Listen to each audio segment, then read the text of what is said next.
Ano ba ang consignee? Ito yung nag-o-order via online. Kami, mga rider, inahatid namin sa inyo kung ano ino-order nyo. So please naman po, may responsibilidad po tayo. Ang trabaho po ng isang rider, maghahatid.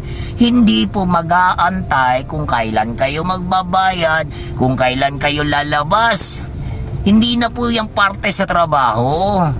Ganun lang po sana, magkaunawaan tayo bawat isa. Order mo, responsibilidad mo. Kasi ang responsibilidad namin, hinahatid sa inyo yung mga order nyo. Kaya pakiusap naman po, kami nakikiusap naman po, na sana po, na pag kami po yung nagparamdam na po sa inyo, sana matutunan nyo din magparamdam sa aming mga rider. Kasi nahihirapan po kami, habol po kami ng habol sa inyo. Ayaw nyo naman magpahabol. So ano pong gagawin natin? Huwag na po tayo mag-o-order kung hindi naman po natin kaya yung responsibilidad sa mga order natin. Ayos po ba? Magandang umaga po sa inyo po, mga consignee.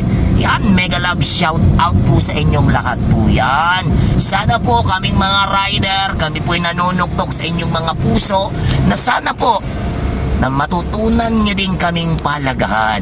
Matutunan nyo ring makita kung paano namin kayo pinapahalagahan. Magandang umaga sa inyong lahat. Shout out, consignee.